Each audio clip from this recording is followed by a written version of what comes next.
También a mí me gustaría empezar dando las gracias. Las gracias a María Monsalud Bautista, delegada de Cultura, por estar aquí hoy con nosotros, a Maite Rodríguez, de la Delegación de Educación, por estar también aquí, a Censi, por supuesto, y a Rafael, por sus palabras tan cariñosas. Pero también quiero dar las gracias al Instituto Miguel Romero Esteo, a los alumnos que están aquí. Ellos no lo saben, pero yo he sido profesor del Instituto Miguel Romero Esteo durante casi 25 años y para mí el instituto es algo muy profundo, muy hondo. Me alegra muchísimo que estén aquí. A Emilio, compañero, y a Fernando, su director. También a todos los profesores que han venido de Estepona, del Instituto Monterroso, el instituto donde dio clase Pilar, y a todos los amigos que hay aquí. Muchísimas gracias por acompañarnos.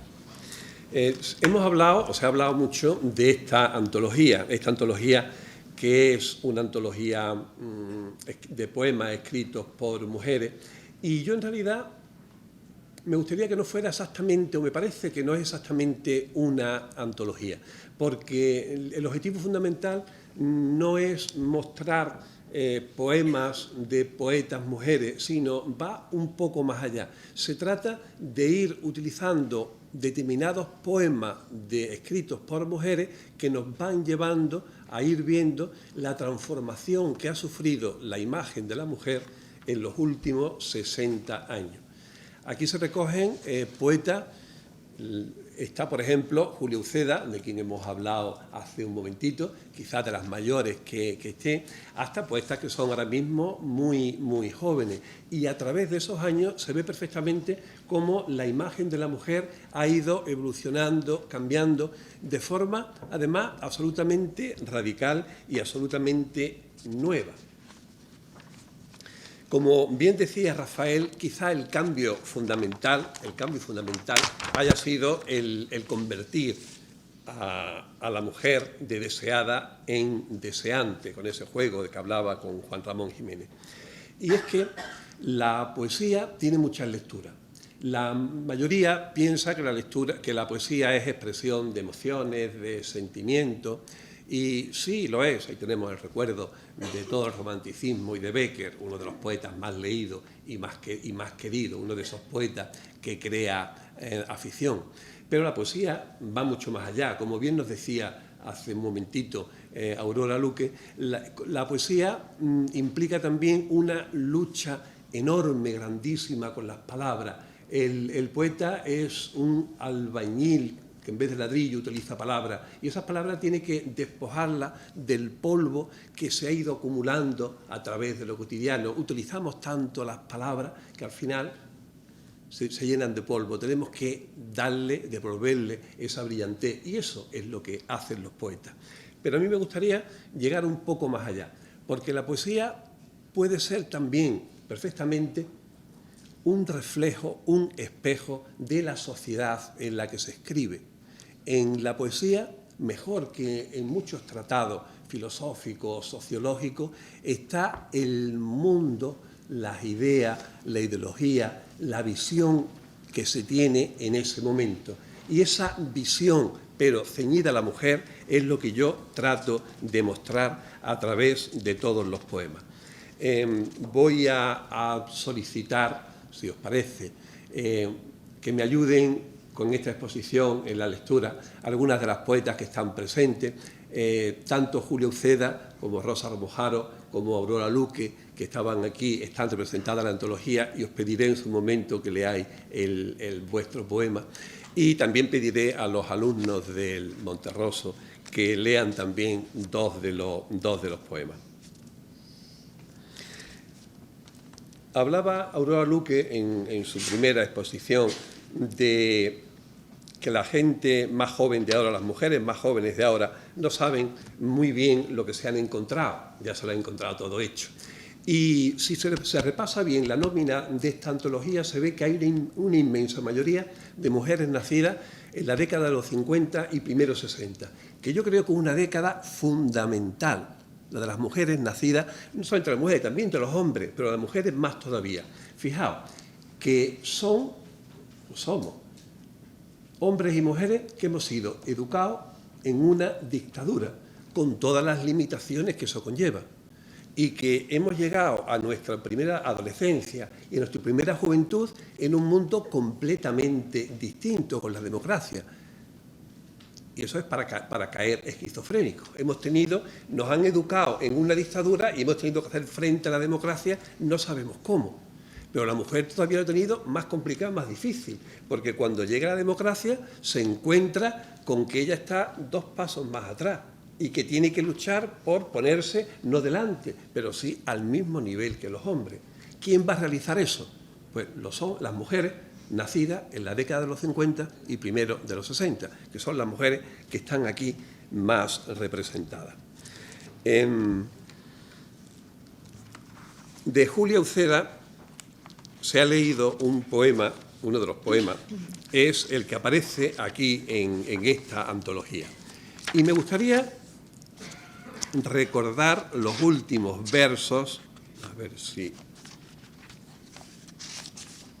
Julia Uceda, aquí está. Los últimos versos del poema que se ha leído. Julia Uceda es una mujer, todavía vive, tiene más de 90 años, muy mayor, y sin embargo tiene un sentido del humor, una ironía, una fuerza enorme. Y ella está educada muchísimo antes, claro, pero ha vivido mucho tiempo fuera. Quizá eso le haya influido.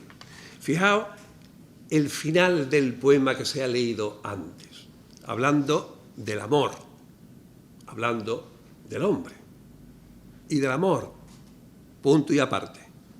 Los quise, me quisieron, todos fueron mis gatos y hubo también 3 perros.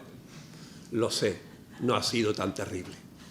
No puede haber más ironía, más sentido del humor y más verdad en lo que dice, y más valentía también. Pensad en la edad que tiene ahora Julia Uceda. Esa ha sido la primera muestra. En los nacidos, ya a finales de los 40, principios de los 50, hay un paso más adelante. La mujer se enfrenta al hombre y se dirige ya al hombre, a un tú que está a su mismo nivel. Decíamos antes que el punto de inflexión de ese cambio de la imagen de la mujer está en convertirse de deseada a deseante, de ser un objeto pasivo a convertirse en alguien activo. Pero antes de llegar ahí hay un paso previo, que es el reconocimiento del propio cuerpo. Antes de desear, la mujer necesita reconocer que también tiene un cuerpo y que ese cuerpo también tiene deseos. Ese es el paso previo, la referencia en la que una mujer poeta desee a un hombre. ¿Qué es lo que tiene que hacer entonces una mujer si no tiene esa referencia? Pues yo creo, y es una opinión personal mía, que en principio, sobre todo en los años 80, va a aprender el deseo del hombre, las palabras, la forma del deseo, de la poesía homoerótica, porque ya en los años finales de los 70, principios de los 80, son muchos los poemas homoeróticos, pienso por ejemplo en Luis Antonio de Villena, donde aparece completamente claro el amor, el deseo hacia un hombre, y ahí es donde se va a aprender esa forma de amar. Pienso, por ejemplo, en Ana Rossetti, una de las poetas probablemente de las primeras que son más explícitas en el deseo.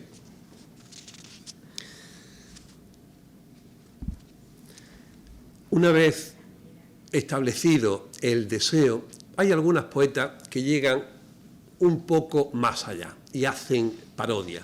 Hasta ahora, y eso es un lugar común, siempre han sido los hombres los que han acosado a las mujeres. Las mujeres han tenido poco menos que defenderse. ¿Qué puede hacer una poeta que nada más que tiene la palabra para defenderse, para de alguna manera mostrar lo que significa eso? Hay un poema estupendo de Mercedes Escolano que se llama La isla de las mujeres, y es también una actualización de un mito clásico. Fijaos para cuánto dan los mitos clásicos, dan para mucho.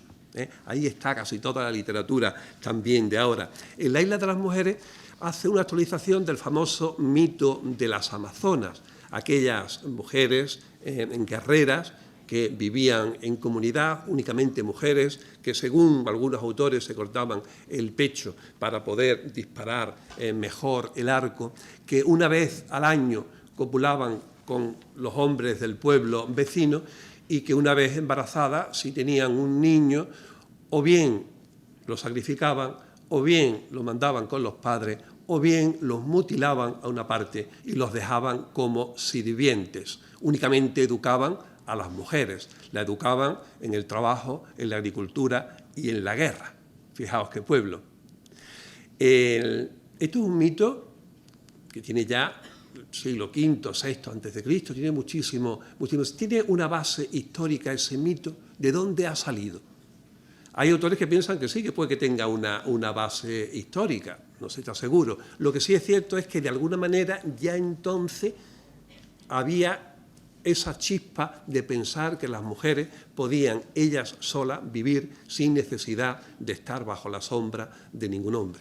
Pero este camino de la mujer no es un camino que se haya empezado, ni muchísimo menos en este siglo, mediados del siglo XX, que es donde hemos empezado la antología, sino que es muy anterior. Si nosotros buceamos un poco en la historia de literatura, donde la verdad hay pocas mujeres, ya las razones las dio Aurora Luque hace un momentito, sí podemos encontrar algunos nombres muy, muy importantes y que de alguna manera fueron el germen, el principio de esa solidez que tiene ahora la mujer. Pienso, por ejemplo, en Sor Juana Inés de la Cruz, una monja mexicana del siglo XVII, una mujer, era hija ilegítima, inteligentísima, dicen que con 3 años ya sabía leer. Fijaos si era inteligente, que decidió entrar en el convento antes que aguantar a un marido. Y eso en el siglo XVII. De Sor Juana Inés de la Cruz son unos famosísimos poemas que empieza: hombres necios que acusáis a la mujer sin razón, etcétera, etcétera, etcétera. Un poema que también merece ser leído. Pues precisamente de ella acaba de aparecer ahora mismo, hace muy poco tiempo, 1 mes, 2 meses, una compilación de su poesía. Se llama la compilación Un amar ardiente, poemas a la virreina.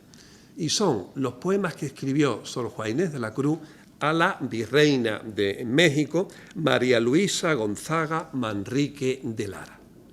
La virreina llegó a tener una estrecha amistad con ella. No sabemos hasta qué punto fue estrecha, pero si leemos los poemas dedicados a la virreina, nos imaginamos que sí, que fue muy, muy estrecha. Veis que todo esto viene de muy, muy lejos. Y como ya es muy tarde y tenemos que acabar, sí que me gustaría sintetizar todo lo que hemos visto ahora en un poema muy cortito de Inmaculada Mengíbar, que dice: se llama Un Edipo complejo. Volvemos de nuevo al mundo clásico, a los mitos, a todo lo que ha dado de sí. Un Edipo complejo. Para cuando mi padre me dio las alas, yo había tenido tiempo de construirme un avión. Muchas gracias.